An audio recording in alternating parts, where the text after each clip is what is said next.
दोस्तों स्वागत है एक बार फिर से आप सभी का आपके अपने YouTube channel mission top science classes में। दोस्तों आज मैं आप लोगों के लिए ज्योग्राफी का एक बेस्ट कॉन्सेप्ट जो कि आपका अर्थक्वेक पार्ट है, और इस अर्थक्वेक के पार्ट में आज हम लोग उन महत्वपूर्ण प्रश्नों को देखेंगे जो कि एग्जाम के पॉइंट व्यू से काफ़ी इम्पोर्टेंट है। और इस वीडियो से आप लोग चाहे एसएससी हो, रेलवे हो, या आप बिहार एसएससी सीजीएल 4 के लिए या बीपीएससी टीआरई 4 किसी भी तरह का कॉम्पिटिटिव एग्जाम के लिए अगर आप तैयारी कर रहे हो तो दोस्तों यहाँ से आपको एक या दो प्रश्न अवश्य देखने को मिलेगा। तो आइए आज हम आपको 10 मिनट का टाइम दीजिए, आपको एग्जाम में एक या दो प्रश्न का जवाब मेरे तरफ से आपको मिल जाएगा। तो चलिए करते हैं आज के सेशन की शुरुआत। बस आप लोगों को ध्यान से वीडियो को देखना है। मैं लिख इसलिए दिया हूँ ताकि अगर आपका मन हो तो कॉपी खोल करके इसे स्क्रीनशॉट ले लीजिए और अपने कॉपी में नोट कर लीजिएगा, इसलिए मैं इसको पहले ही नोट कर दिया हूँ। तो हम लोग देखते हैं आज का पॉइंट क्या रहने वाला है। तो हम लोगों का पॉइंट है भूकंप, जिसे हम लोग अर्थक्वेक के नाम से भी जानते हैं। देखिए जब पृथ्वी में अचानक कंपन होने लगती है तो इसी कंपन होने की क्रिया को हम लोग क्या कहते हैं, तो भूकंप कहते हैं। देखिए भूकंप जब होती है तो यह इसके तरंग निकलते हैं और इनके तरंग जो होते हैं एक ऊर्जा के साथ आगे की ओर बढ़ते हैं और इसके ऊर्जा को हम लोग प्रत्यास्थ एनर्जी कहते हैं। यही ऊर्जा लेकर के ये तरंगें आगे की ओर बढ़ती है और इन तरंगों में तीन प्रकार की तरंग प्राप्त होती है, जिसे हम लोग प्राथमिक तरंग, द्वितीयक तरंग और लव तरंग के नाम से जानते हैं। और जब ये तरंगें चलती है तो अलग अलग तरंगों का अलग अलग गति होता है, जिसके वजह से हमें पृथ्वी पर अलग अलग तरह का इनका काम देखने को मिलता है। जैसे कुछ तरंगें ऐसी होती है जो कि भूकंप होने के बाद खतरनाक नहीं साबित होती है, लेकिन कुछ ऐसे इनमें तरंगे हैं जो कि बहुत ही खतरनाक साबित होता है। तो चलिए हम लोग एक बगल से इनको समझ लेते हैं। तो देखिए मैं आपको पहले ही बता दिया हूं कि जब पृथ्वी में अचानक कंपन होने लगता है तो इस कंपन होने की क्रिया को ही हम लोग क्या कहते हैं, भूकंप कहते हैं। तो याद रखिएगा कि भूकंप जहां से प्रारंभ होती है, मान लिया जाए कि ये आपकी पृथ्वी है, ठीक है, और इस पृथ्वी में इस जगह से क्या होता है तो भूकंप उत्पन्न हुआ और ये भूकंप उत्पन्न होकर के इस धरातल पर पहुंचती है। तो याद रखिएगा भूकंप जहां पर प्रारंभ होती है उसे हम लोग फोकस कहते हैं। क्या कहते हैं, फोकस के नाम से जानते हैं। और जब यह धरातल पर जिस बिंदु पर पहुंचती है उसे हम लोग अधिकेंद्र के नाम से जानते हैं, यानी इसे हम लोग इंग्लिश में ईपी सेंटर कहते हैं। तो याद रखिएगा भूकंप जहां से प्रारंभ होती है उसे फोकस कहते हैं, और यह पृथ्वी पर जहां धरातल से टकराती है उस बिंदु को हम लोग अधिकेंद्र यानी ईपी सेंटर कहते हैं। तो इसका प्रारंभिक स्थान क्या हो जाएगा, तो बताइए कहां से उत्पन्न हुई, तो ये फोकस से प्रारंभ होती है और पृथ्वी पर जो टकराती है उसे हम लोग क्या कहते हैं, तो अधिकेंद्र के नाम से जानते हैं। और तरंग के पास जो ऊर्जा होती है, अभी हमने बताया कि ये तरंगों के रूप में चलती है और इसके पास एक ऊर्जा होती है जिसे हम लोग क्या कहते हैं, तो प्रत्यास्थ ऊर्जा के नाम से इसे हम लोग जानते हैं। ठीक है, तो आइए हम लोग आगे की ओर बात करते हैं कि जब ये तरंगें निकलती है तो तीन प्रकार की तरंगें इसमें होती है। पहला होता है पी तरंग, जिसे हम लोग प्राथमिक तरंग के नाम से भी जानते हैं। दूसरा होता है द्वितीयक तरंग, जिसे हम लोग एस तरंग के नाम से जानते हैं। और तीसरा जो होता है वो होता है लव तरंग, यानी इसे हम लोग एल तरंग के नाम से जानते हैं। ठीक है, अगर आप लिखना चाहो तो जरूर इसे लिख दीजिए। तो इसे हम लोग प्राथमिक तरंग के नाम से भी जानते हैं, प्राइमरी वेव बोलते हैं। इसको हम लोग द्वितीयक तरंग के नाम से जानते हैं, द्वितीयक तरंग भी बोलते हैं। और इसे हम लोग लव तरंग के नाम से जानते हैं, क्योंकि इस तरंग की खोज किया था किसने, एच.डी. लव नामक वैज्ञानिक ने इस तरंग का पता लगाया था। तो आइए हम लोग प्रत्येक तरंग की बात करते हैं एक एक करके। देखिए इसमें जो सबसे पहले प्राइमरी तरंग की बात करते हैं, इस तरंग की स्पीड जो होती है, गति जो होती है, वो 6 किलोमीटर प्रति घंटा की रफ्तार से चलती है। तो ये तरंगें जब 6 किलोमीटर प्रति घंटा की रफ्तार से चलती है तो इसकी गति ज्यादा है। और इसकी बात करें एस तरंग का तो 3.5 किलोमीटर पर घंटा है, और इसकी अगर हम लोग बात करें तो 1.5 किलोमीटर प्रति घंटा है। तो इतनी रफ्तार से चलती है। तो अब आप देखिए यहाँ से कि सर्वाधिक गति वाला कौन सा तरंग है, तो पी तरंग है। उसके बाद औसतन कौन है, तो एस है। और सबसे कम कौन सा तरंग है, तो एल तरंग की गति है। तो देखिए जो तरंग है जितनी काफी तेजी से ऊपर जाती है पृथ्वी की ओर, उतनी ही जल्दी वो लौट करके फिर वापस आ जाती है, जिसके वजह से ये क्या होता है कि ये तरंगे कोई ज्यादातर क्षति नहीं पहुंचाती है, क्योंकि इसका स्पीड जाता था, तुरंत गया, तुरंत लौट करके वापस चला आया और ये क्षति कब पहुंचाया। लेकिन इससे कम स्पीड ये है, तो इसका मतलब इससे ज्यादा क्षति कौन पहुंचाएगा, एस तरंग पहुंचाएगा, क्योंकि इसका 6 किलोमीटर पर घंटा, इसका 3.5 है, यानी उससे कम है, इसलिए ये थोड़ा कम गति से जाएगा, जिसके वजह से ये ज्यादा क्षति पहुंचाएगा। लेकिन इससे भी कम गति देखिए किसका है, तो एल तरंग का, इसलिए सबसे कम गति से एल तरंग चलती है और सर्वाधिक विनाशकारी होती है एल तरंग। तो याद रखिएगा कि सर्वाधिक विनाशकारी तरंग एल तरंग है और सबसे कम विनाशकारी तरंग कौन सा है, पी तरंग। और औसतन में कौन आ जाता है, तो एस तरंग। इसलिए हम यहाँ आपको लिख दिए हैं कि क्षति में सबसे कम पी तरंग होता है और सर्वाधिक क्षति पहुंचाने वाला तरंग कौन है, तो आपका एल तरंग है। तो देखिए अगर हम लोग गमन की बात करें, जो पी तरंग होती है ना, चाहे वो ठोस हो, द्रव हो और गैस हो, तीनों माध्यम में ये आसानी से चल जाता है। परंतु अगर हम एस तरंग की बात करें, यह केवल ठोस में चलती है, परंतु द्रव में यह गति नहीं कर पाती है। अगर मान लिया जाए कि इसके सामने कोई द्रव आ गया तो वहीं पर यह तरंग समाप्त हो जाती है और यह पार नहीं कर पाती है, इसलिए इनको चलने के लिए केवल ठोस माध्यम चाहिए। और इस तरंग की बात करें एल तरंग का, ये तरंग केवल धरातल पर ही चलती है, क्योंकि जो पी तरंग होती है और एल तरंग होती है, एस तरंग होती है, यही दोनों पी और एस कन्वर्ट हो जाती है धरातलीय तरंगों के रूप में, और यह तरंग धरातल पर चलना शुरू कर देता है। ठीक है, तो अतः एल तरंग को हम लोग क्या कहते हैं, धरातलीय तरंग कहते हैं। अगर आप लोगों में से किसी भी स्टूडेंट ने अगर आप बीपीएससी तैयारी 1 का एग्जाम दिए होंगे तो ये क्वेश्चन आपको मिला होगा कि धरातलीय तरंग के रूप में कौन सा तरंग जाना जाता है, तो वो आपका कौन हो जाएगा, तो एल तरंग हो जाएगा। ठीक है, आइए अगर हम लोग बात करें तरंग का प्रकार, आप सभी ने पढ़ा होगा कि तरंग दो तरह का होता है, एक अनुदैर्घ्य तरंग और एक अनुप्रस्थ तरंग होता है। ठीक है, ये देखिए जो अनुदैर्घ्य तरंग होती है वो आपका पी तरंग हो गया, और एस तरंगे जो होती है वो अनुप्रस्थ होती है, और एल तरंगे भी जो होती है वो क्या होती है, तो अनुप्रस्थ तरंग होती है। इनको भी याद रखिएगा। तो यहाँ पर देखिए पी तरंगे अनुदैर्घ्य होती है और एस और एल दोनों क्या होते हैं, तो अनुप्रस्थ तरंग होते हैं। आइए अब हम आपको बताते हैं, यहाँ से जो आपको एग्जाम में क्वेश्चन आ जाता है बार बार इसी जगह से आप लोग फंसते हैं, तो इनको मैं सबसे पहले क्लियर कर देता हूँ। देखिए आप लोग ये जो देख रहे हो ये तरंग है। ठीक है, अगर आप लोग देखोगे तो बताइए, तो तरंग सर्वाधिक जो है यहाँ पर ऊपर नीचे ऊपर नीचे ऊपर नीचे हुआ है। ठीक है, तो ये तरंगे जब भी चलती है तो कुछ इसी ढंग से चलती है, और ये तुरंत जाती है, तुरंत मुड़ जाती है, इस ढंग से ये चलती है। तो देखिए तो सर्वाधिक बार ऊपर नीचे ऊपर नीचे ऊपर नीचे जो चला है वो कौन सी तरंग है, तो पी तरंग है। तो प्रति सेकंड जितनी बार ये ऊपर नीचे जाती है वो उसकी आवृत्ति होती है, फ्रीक्वेंसी होती है। तो आप इन तीनों में देखिए कि सर्वाधिक बार ऊपर नीचे कौन किया है, तो सर्वाधिक बार ऊपर नीचे इन तीनों में देखेंगे तो आपको ये पी तरंग ही मिलेगा। तो इसलिए दोस्तों यहाँ पर आवृत्ति जो होता है इस तरंग की क्या मानी जाती है, तो सर्वाधिक होती है। ठीक है, तो सर्वाधिक आवृत्ति किस तरंग की होती है, पी तरंग की। अब हम लोग आयाम की बात करें, जरा सा आप लोग ध्यान दीजिएगा, हम इन तीनों पॉइंट को क्लियर करते हैं। एक आपने क्या देखा, आवृत्ति, दूसरा क्या है, आयाम है, और उसके बाद जो आपका पॉइंट लिखा हुआ था वो क्या था, तो तरंग धैर्य था। इन तीनों पॉइंट को आप लोग एक बार क्लियर कर लीजिए। देखिए अगर हम लोग बात करें यहाँ पर कि कोई तरंग इस रूप में चली है, ठीक है, इस प्रकार से ये तरंग चली है, तो देखिए यहाँ पर सर्वाधिक बार जो ऊपर नीचे करता है तो इसको हम लोग कहते हैं क्या, तो आयाम, ये आवृत्ति के नाम से जानते हैं इसको, ठीक है। किस नाम से जानेंगे, तो आवृत्ति।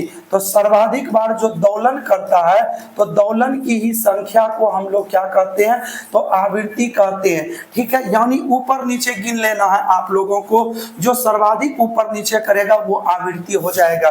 तो इसके बारे में क्लियर हो गया। आयाम की बात करें, देखिए तरंग कितना अधिक ऊपर उठा है इसी चीज को हम लोग किस नाम से जानते हैं, तो आयाम के नाम से जानते हैं, एम्पलीट्यूड के नाम से जानते हैं। तो देखिए ये जितना ऊपर उठता है इसी को हम लोग क्या कहते हैं, तो आयाम कहते हैं। चाहे ऊपर हो जाए चाहे नीचे हो जाए, ये सभी क्या कहलाता है, तो आयाम कहलाता है। और अगर हम दो ऊपरी सिरों को मिला दें तो इन दोनों ऊपरी सिरों की अगर हम लोग बात करें तो दोनों के बीच की दूरी को हम लोग क्या कहते हैं, तो तरंग धैर्य के नाम से जानते हैं। चाहे आप नीचे वाले सिरा को भी मिला सकते हैं तो ये भी आपका क्या होगा, तरंग धैर्य ही होगा, वेवलेंथ के नाम से इसको जानते हैं, ठीक है। तो देखिए सर्वाधिक ऊपर उठा है आयाम और ऊपरी सिरों के बीच की दूरी को हम लोग तरंग धैर्य कहते हैं। तो आइए एक बार यहाँ पर देख लीजिए आप लोग, तो बताइए, तो यहाँ जो आप यहाँ देख रहे हो क्या इनके बीच का दूरी जो है क्या ज्यादा बुझा रहा है इससे कि इस सबसे कम बुझा रहा है, तो आप लोग यहाँ देखेंगे कि इनके बीच का दूरी न्यूनतम है, इसीलिए तरंग धैर्य इनका क्या हो जाएगा, तो न्यूनतम हो जाएगा। और सबसे कम ऊपर उठा हुआ है, ठीक है, तो ये आपका आयाम हो जाएगा। तो आयाम भी इनका क्या हो जाता है, तो न्यूनतम हो जाता है। तो अब आप लोगों का क्लियर हो गया होगा कि पी तरंगों की जो आवृत्ति होती है वो सर्वाधिक होती है, परंतु उसका तरंग धैर्य और आयाम न्यूनतम होता है। तो इससे ज्यादा इसकी होती है तो इसका मतलब है इसका हम औसतन लिख सकते हैं। ये औसतन है, ये सभी का सभी क्या हो जाएगा इसमें, तो औसतन रूप से है, ठीक है, याद रखिएगा ये सभी। और ज्यादातर तो यही दोनों में कंपैरिजन होगा। तो देखिए आवृत्ति सबसे कम इसमें होता है, ठीक है, आवृत्ति क्या हो जाएगा, तो सबसे कम, क्योंकि सर्वाधिक जो है वो इसमें था लेकिन इसमें बहुत कम ऊपर नीचे हुआ तो सबसे कम आवृत्ति। आयाम की बात करें तो ये सबसे ज्यादा ऊपर उठा हुआ है तो ये इसका आयाम क्या हो जाएगा, तो सर्वाधिक हो जाएगा। और तरंग धैर्य सबसे ज्यादा बीच की दूरी इसी में देखने को मिलता है तरंग धैर्य का, तो ये भी इनका क्या हो जाएगा, तो सर्वाधिक हो जाएगा। तो दोस्तों ये सारे चीज अगर आप लोग ध्यान में रखिएगा तो यहाँ से एक या दो प्रश्न आपको, ये छोटा मोटा चपरासी खलासी सबका एग्जाम दीजिएगा तो यही से आपको प्रश्न पूछ लिया जाता है, ठीक है। और इसके बाद अगर हम लोग बात करें आगे बढ़े तो यहाँ से आप लोग देखेंगे कि भूकंप के क्या कारण है, क्या वजह है जो भूकंप हो जाता है, ठीक है, और भूकंप आती है, इन सारी चीजों को हम लोग इसमें समझने का प्रयास करते हैं। देखिए यहाँ आपका आता है भूकंप का कारण, तो आप लोग एक बार इसको ध्यान से देखिए कि भूकंप कैसे आती है।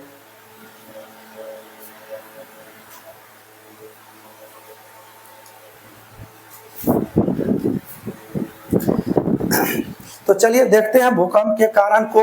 तो याद रखिएगा भूकंप किन किन कारणों से आता है। देखिए नवीन वलित पर्वत के कारण भी क्या होती है, तो भूकंप होती है। नवीन वलित पर्वत का मतलब आप लोग समझते ही होंगे, जैसे हिमालय जो है ये एक नवीन वलित पर्वत है और आप सभी लोगों को पता होगा कि प्रत्येक वर्ष जो है हिमालय हमारा प्रत्येक वर्ष में क्या होता है कि ये लगभग 5 सेंटीमीटर क्या हो जाता है, तो बढ़ जाता है हिमालय। तो इसलिए देखिए ये नवीन वलित पर्वत जो होते हैं ना, ये इसकी ऊंचाई धीरे धीरे क्या हो रही है, बढ़ रही है। इसके बढ़ने के पीछे का रीजन क्या है कि देखिए जहां इनकी प्लेटें एक दूसरे से जुड़ी हुई है, जैसे देखिए एक प्लेट ये है और दूसरी प्लेट ये, जब एक दूसरे से इसको नीचे की ओर धक्का दीजिएगा तो ये वाला प्लेट धीरे धीरे क्या होगा, तो ऊपर उठता है। तो ये नवीन वलित पर्वत भी जो है ये भूकंप होने का एक कारण बन जाता है। और दूसरा सबसे इंपॉर्टेंट कारण जो है आप लोग याद रखिएगा, प्लेट का विनाशी कगार। आप लोग याद रखिएगा प्लेट का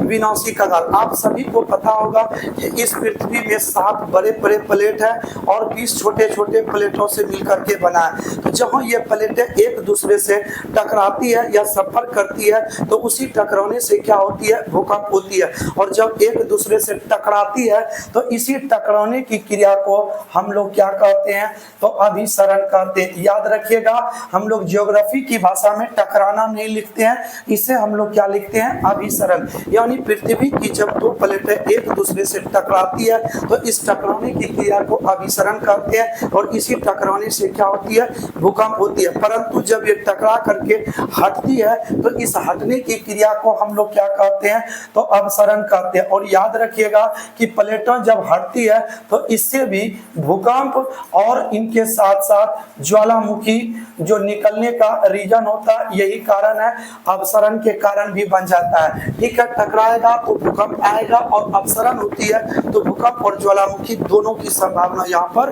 बनती है। इसलिए इसको याद रखिएगा कि अवसरण की स्थिति में भूकंप एवं ज्वालामुखी दोनों होती है, परंतु टकराने में क्या होता है, तो केवल आपका क्या आता है, तो भूकंप आ जाता है। तो देखिए इसी के संबंध में एक रीड नामक वैज्ञानिक था, भूगोलवेत्ता, जिन्होंने इस कथन को स्पष्ट किया था कि जब पृथ्वी की 2 प्लेटें एक दूसरे से अभिसरण करती है तो इसी अभिसरण के फलस्वरूप भूकंप होती है। ठीक है, और भूकंप होने का रीजन क्या है कि जब ये प्लेटें एक दूसरे से ऐसे करके टकराए तो टकराने पर दोस्तों ये कहता है प्रत्यास्थ होती है, अर्थात इलास्टिक होती है। इलास्टिक मतलब होता है कि ये क्या होता है, तो यहाँ से ऐसे नमर जाता है। परंतु जब इन दोनों प्लेटों के ऊपर दबाव पड़ेगा तो देखिए धीरे धीरे ये क्या होता है, तो ऊपर उठना शुरू हो जाता है, जिसके वजह से अधिक दबाव के कारण यहाँ पर भूकंप की संभावना बढ़ जाती है। और जब आगे की बात करें, जब ये एक दूसरे से हटती है तो इसमें धीरे धीरे खिंचाव होना शुरू हो जाता है और इस खिंचाव के कारण भी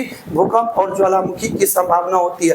तो अभी हम आपको बताएं, टकराने का मतलब अभिसरण, और जब ये एक दूसरे से हटते हैं तो उससे क्या होता है, अवसरण होता है और इससे भूकंप और क्या होती है, ज्वालामुखी होती है। तो ये नियम रीड ने दिया था। तो बढ़ते हैं आगे की ओर। देखिए इसके बाद हम लोग बात करते हैं, तो यहाँ भूकंप मापने वाला मशीन, आइए आप लोगों का 1 नंबर यहाँ से क्लियर कर देते हैं। तो देखिए पूछ रहा है भूकंप मापने वाले मशीन को क्या कहते हैं, तो याद रखिएगा भूकंप मापने वाले मशीन को हम लोग सिस्मोमीटर के नाम से जानते हैं और इसीलिए भूकंप के अध्ययन को दोस्तों हम लोग सिस्मोलॉजी के नाम से जानते हैं। तो आपसे पूछेगा भूकंप का अध्ययन क्या कहलाता है, तो सिस्मोलॉजी। और इसके ग्राफ को प्रदर्शित करने जहां पर हम लोग करते हैं उसे हम लोग सिस्मोग्राफ कहते हैं। तो भूकंपीय ग्राफ को हम लोग सिस्मोग्राफ पर दर्शाते हैं कि कितना तीव्रता का भूकंप आया है। तो देखिए भूकंपीय स्केल यानी भूकंप मापने वाला कौन कौन सा मशीन है, तो आप लोग याद रखिएगा ये फेरल है, राशि है और मर्केली स्केल है। तो देखिए अभी तक सर्वाधिक यूज होने वाला स्केल कौन सा है, तो रिक्टर स्केल। आप लोग जानते होंगे भूकंप की तीव्रता को किससे मापा जाता है, तो रिक्टर स्केल से।